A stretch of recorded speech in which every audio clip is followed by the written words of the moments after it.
ನಾನು ನಿಮ್ಮ ಪ್ರೀತಿಯ Sheetal. Welcome back to my channel Sheetal Kannada blogs. ಎಲ್ಲರೂ ಹೇಗಿದ್ದೀರಾ? ಎಲ್ಲರೂ ಚೆನ್ನಾಗಿದ್ದೀರಾ ಅಂತ ಭಾವಿಸ್ತಾ ನಾನು ಇವತ್ತಿನ ವೀಡಿಯೋನ ಸ್ಟಾರ್ಟ್ ಮಾಡ್ತಾ ಇದ್ದೀನಿ. ಹಾಗೆ ಡೈಲಿ ಬ್ಲಾಗ್ ಮಾಡೋಣ ಅಂತ ಹೇಳಿ ವೀಡಿಯೋನ ಸ್ಟಾರ್ಟ್ ಮಾಡಿದೆ. ಇನ್ನೂ ಯಾರೆಲ್ಲ ನನ್ನ ಚಾನಲ್ನ ಸಬ್ಸ್ಕ್ರೈಬ್ ಮಾಡದೆ ನೋಡ್ತಾ ಇದ್ದೀರೋ ಬೇಗ ಬೇಗ ಹೋಗಿ ಸಬ್ಸ್ಕ್ರೈಬ್ ಮಾಡಿ. ಅಲ್ಲೇ ಕಾಣ್ತಿರೋ ಬೆಲ್ಲೈಕನ್ನ ಕ್ಲಿಕ್ ಮಾಡಿದ್ರೆ ನಾನು ಮಾಡೋ ಪ್ರತಿಯೊಂದು ನೋಟಿಫಿಕೇಷನ್ ವೀಡಿಯೋ ಬಂದು ನಿಮಗೆ ತಲುಪುತ್ತೆ. ಅಂದರೆ ನಾನು ಯಾವುದೇ ವೀಡಿಯೋ ಫಸ್ಟ್ ಹಾಕಿದ್ರೂ ನಿಮಗೆ ಬಂದು ತಲುಪುತ್ತೆ. ಪ್ಲೀಸ್ ಹೋಗಿ ಸಬ್ಸ್ಕ್ರೈಬ್ ಮಾಡಿ. ಸಬ್ಸ್ಕ್ರೈಬ್ ಮಾಡೋದ್ರಿಂದ ಯಾವುದೇ ರೀತಿ ಕಾಸ್ಟ್ ಕೂಡ ಅವಶ್ಯಕತೆ ಇಲ್ಲ. ಪ್ಲೀಸ್ ನನ್ನ ಮಾತಲ್ಲಿ ಸ್ವಲ್ಪ ತೊದಲಿಸ್ತೀನಿ. ಇವಾಗ ಕಲ್ತ್ಕೊತಾ ಇದ್ದೀನಿ, ಮುಂದೇನೂ ಚೆನ್ನಾಗಿ ಕಲ್ತ್ಕೊತೀನಿ. ಹಾಗೆ ಇವಾಗ ನಾನು ಸ್ನಾನ ಎಲ್ಲ ಮಾಡ್ಕೊಂಡು ಬಂದಿದ್ದೀನಿ, ಫ್ರೆಶ್ ಅಪ್ ಎಲ್ಲ ಹಾಕಿ ಬಂದೆ. ಇವತ್ತು ಡೇಟ್ ಬಂದು ಡಿಸೆಂಬರ್ 5. ಆಗಲೇ ನೋಡಿ, ಇನ್ನು 25 ಡೇಸ್ ಹೋದರೆ ಈ ವರ್ಷನೇ ಮುಗೀತು. ಎಷ್ಟು ಬೇಗ ಆಗೋಯ್ತು ಈ ವರ್ಷ ಅಂತ ಅನ್ನಿಸ್ತಾಯಿದೆ. ಈ ವರ್ಷದಲ್ಲಿ ಏನು ಮಾಡಿದ್ರಿ ಅಂತ ಕುತ್ಕೊಂಡು ಯೋಚನೆ ಮಾಡಿದ್ರೆ ತಲೆ ತಿರುಗುತ್ತೆ. ಹಾಗೆ ಇವತ್ತು ಎಲ್ಲಿ ಹೋಗ್ತಾ ಇದ್ದೀನಿ ಅಂತ ಹೇಳಿದ್ರೆ, ನಮ್ಮ ಮನೆ ಪಕ್ಕದಲ್ಲಿ ಸತ್ಯನಾರಾಯಣ ಸ್ವಾಮಿ ಪೂಜೆ ಕರೆದಿದ್ದಾರೆ, ಅಲ್ಲಿಗೆ ಹೋಗ್ತಾ ಇದ್ದೀನಿ. ಸಿಂಪಲ್ಲಾಗೆ ರೆಡಿ ಆಗ್ತೀನಿ. ಫ್ರೆಶ್ ಅಪ್ ಆಗಿ ಬಂದಿದ್ದೀನಿ, ಟಕ್ ಅಂತ ರೆಡಿಯಾಗಿ ಬರ್ತೀನಿ. ನಾನು ಔಟ್ಫಿಟ್ ತೋರಿಸ್ತೀನಿ ರೀ ನಿಮಗೆ. ಎಲ್ಲ ಟಾಪ್ ವೇರ್ ಮಾಡಿದ್ದೀನಿ ಅಷ್ಟೇನೆ. ಸಿಂಪಲಾಗಿ ಟಾಪ್ ವೇರ್ ಮಾಡಿದ್ದೀನಿ. ಇವಾಗ ರೆಡಿ ಆದಮೇಲೆ ನಿಮಗೆ ಸಿಗ್ತೀನಿ ನೋಡಿ.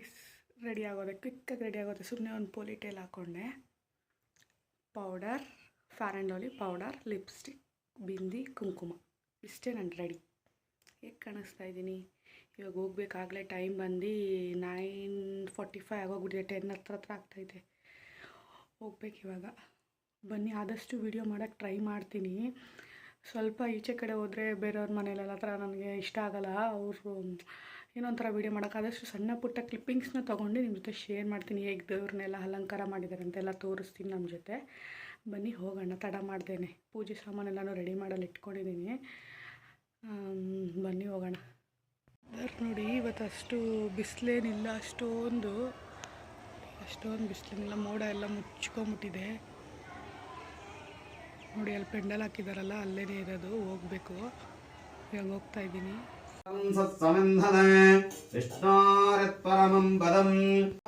ಪರಿಮಳ ಪುಷ್ಪಾಣಿ ಸಮರ್ಪಯಾಮಿ ನಮಸ್ಕರಾಮಿ. ಸದಾ ಪುತ್ರ ಪೂಜಾಂ ಕರಿಷ್ಯೆ. ಓಂ ಸತ್ಯದೇವಾಯ ನಮಃ.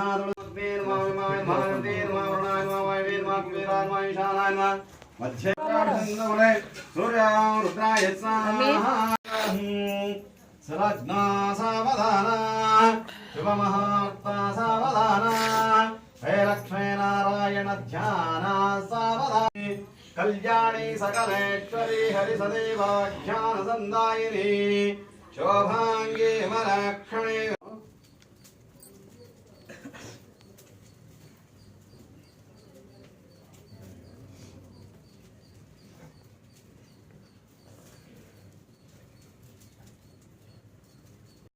ಇವಾಗ ಹೋಮ ಎಲ್ಲ ಮಾಡಿ ಮುಗಿಸಾಯಿತು. ಇವಾಗ ಸತ್ಯನಾರಾಯಣ ಸ್ವಾಮಿ ಕತೆ ಓದ್ತಾರೆ.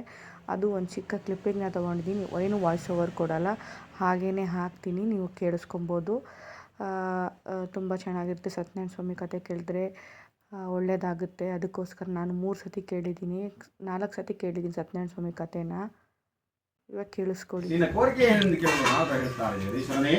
ಭೂಲೋಕದಲ್ಲಿ ಜನಗಳು ಮಾಡಬಾರದು ಪಾಪ ಕಾರ್ಯಗಳನ್ನು ಮಾಡಿ ಬಹಳ ಕಷ್ಟಕ್ಕೆ ಸಿಕ್ಕಿ ಬಿಡುತ್ತಿದ್ದಾರೆ. ಆದ್ದರಿಂದ ಇವರ ಫಲವನ್ನು ಹೊಂದುತ್ತಾರೆ ಎಂದರೆ ಆಗ ನಾರದಮಹರ್ಷಿಗಳು ಹೇಳುತ್ತಿದ್ದಾರೆ. ಈ ವ್ರತ ಮಾಡುವ ವಿಧಾನ ಹೀಗೆ. ಈ ಹಿಂದೆ ಯಾರು ಈ ವ್ರತವನ್ನು ಮಾಡಿ ಪ್ರಸಿದ್ಧರಾದರು, ಇದನ್ನು ಸವಿಸ್ತಾರವಾಗಿ ಹೇಳಲು ಬೋಧಿಸುತ್ತಾರೆ. ಈ ವ್ರತದಿಂದ ದುಃಖ ಶೋಕಾದಿಗಳ ನಾಶವಾಗ್ತವೆ, ಧನಧಾನ್ಯಾದಿಗಳ ಅಭಿವೃದ್ಧಿ ಆಗ್ತವೆ, ಎಲ್ಲ ಕಾರ್ಯಗಳಲ್ಲೂ ಜಯ ಉಂಟಾಗ್ತವೆ.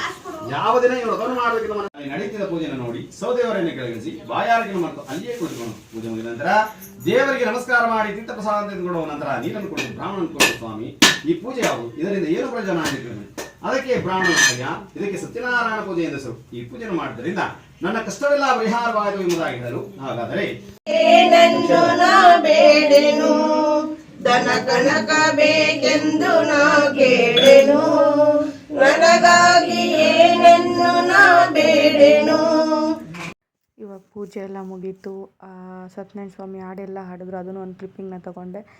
ಇವಾಗ ಕಪ್ಪಿಟ್ಕೊಂಡೆ, ಅದು ಹೋಮೋದಿರುತ್ತಲ್ಲ ಅದು ಇಟ್ಕೊಂಡು ಪ್ರಸಾದ ಇಸ್ಕೊಂಡು ಮೇಲ್ಗಡೆ ಊಟಕ್ಕಂತ ಬಂದೆ. ನನ್ನ ತಂಗಿ ಎಲ್ಲ ಬಂದಿದ್ದರು. ಊಟ ಎಲ್ಲ ತಿನ್ಕೊಂಡು ಮನೆಗೆ ಬಂದೆ. ತುಂಬ ಟಯರ್ಡಾಗಿ ಹೋಗ್ಬಿಟ್ಟಿತ್ತು, ಯಾಕಂದರೆ ಒಂದು 5 ಅವರ್ಸಿಂದ ಕೂತ್ಕೊಂಡೇ ಇದ್ದೆ ಅಲ್ವಾ. ಅದಕ್ಕೇ ಸುಮಾರು ಒಂದು 3 o'clockವರೆಗೂ ಕೂತಿದ್ದೆ. 11 o'clockಯಿಂದ ಲೇಟಾಗಿ ಪೂಜೆ ಸ್ಟಾರ್ಟ್ ಮಾಡಿದ್ರು. ಇವಾಗ ಈವ್ನಿಂಗು ಅಡುಗೆ ಮಾಡೋಣ ಅಂತ ಹೇಳಿ ಅಡುಗೆ ಮಾಡ್ತಾಯಿದ್ದೀನಿ. ಇದು ಕೆಮ್ಮಿಗೆ ಶೀತಕ್ಕೆಲ್ಲ ತುಂಬ ಚೆನ್ನಾಗಿರುತ್ತೆ. ಕೋಲ್ಡ್ ಆದಾಗಲಿ, ಬಾಯಿ ಕೆಟ್ಟೋಗಿದೆ ಈ ಥರ ಉಪ್ಪು ಸಾಂಬಾರು ಥರ ಅಲ್ಲ, ಟೊಮೆಟೊ ಉಪ್ಪು ಸಾಂಬಾರು ಅಂತ ನಾವು ಕರಿತೀವಿ ಇದಕ್ಕೆ. ಎಷ್ಟು ಬೇಕೋ ಅಷ್ಟು ಒಣಮೆಣ್ಸಿನ್ಕಾಯಿ, ಖಾರಕ್ಕೆ ತಕ್ಕನಾಗಿ ಒಣಮೆಣ್ಸಿನ್ಕಾಯಿನ ಈ ಥರ ಸುಟ್ಕೊಬೋದು. ಸುಟ್ಕೋಬೇಕು ಗ್ಯಾಸಲ್ಲಿ. ಈ ಥರ ಒಲೆ ಇದ್ದವರೆಲ್ಲ ಒಲೆಯಲ್ಲಿ ಸುಟ್ಕೊತಾ ಇದ್ರು ಅವಾಗೆಲ್ಲ. ಇವಾಗ ಗ್ಯಾಸಲ್ಲೇ ಸುಟ್ಕೋತೀರಿ. ಮತ್ತು ಇದಕ್ಕೊಂದು ಚಿಕ್ಕ ಗಡ್ಡೆ ಅಷ್ಟು ಬೆಳ್ಳುಳ್ಳಿ, ಒಣಮೆಣ್ಸಿನ್ಕಾಯಿ ಮತ್ತು ಮೆಣಸು, ಸ್ವಲ್ಪ ಜೀರಿಗೆ, 5 ಟೊಮೆಟೊ ತೊಗೊಂಡಿದ್ದೆ ನಾನು. 5-6 ತೊಗೊಂಡಿದ್ದೆ ಟೊಮೆಟೊ. ನೀವು ಎಷ್ಟು ಬೇಕೋ ಅಷ್ಟು ತೊಗೋಬೋದು. ಸಾಕು ಒಂದು 5 ಟೊಮೆಟೊ. ಸುಮ್ಮನೆ ಒನ್ ಟೈಮ್ಗೆ ಅಂತ ಹೇಳಿ, ಖಾರವಾಗಿರಲಿ ಅಂತ ಹೇಳಿ ಮಾಡಿದ್ದು. ನೀವು ಮನೇಲಿ ಟ್ರೈ ಮಾಡ್ಕೊತೀನಿ. ಎಷ್ಟು ಬೇಕೋ ಅಷ್ಟು ನೀರು ಸೇರಿಸ್ಕೊಳ್ಳಿ. ರುಬ್ಬೆಲ್ಲ ಆದಮೇಲೆ ಚೆನ್ನಾಗಿ ಸ್ವಲ್ಪ ಕುದಿಸಿದ್ರೆ ಸೂಪರಾಗಿರುತ್ತೆ. ಮುದ್ದೆಗಾಗಲಿ, ರೈಸ್ಗಾಗಲಿ ಸಖತ್ತಾಗಿರುತ್ತೆ. ಇಷ್ಟೇ ಇವತ್ತಿನ ವಿಡಿಯೋ. ನನ್ನ ಸತ್ಯನಾರಾಯಣ ಸ್ವಾಮಿ ಪೂಜೆ ವಿಡಿಯೋ ಇಷ್ಟೇ ಆಗಿತ್ತು. ಹಾಗೆ ಪುಟಾಣಿ ಬ್ಲಾಗ್ ಆಗಿತ್ತು ಇವತ್ತಿನ ದಿವಸ. ತುಂಬ ಲೇಟಾಗಿ ಅಪ್ಲೋಡ್ ಮಾಡ್ತಾಯಿದ್ದೀನಿ, ಕ್ಷಮೆ ಇರಲಿ. ಈ ವಿಡಿಯೋ ನಿಮ್ಗೆ ಇಷ್ಟ ಆದರೆ ಲೈಕ್ ಮಾಡಿ, ಶೇರ್ ಮಾಡಿ. ಪ್ಲೀಸ್ ನನ್ನ ಚಾನಲ್ ಸಬ್ಸ್ಕ್ರೈಬ್ ಮಾಡ್ಕೊಂಡು ನೋಡಿ ಅಂತ. Thank you for watching.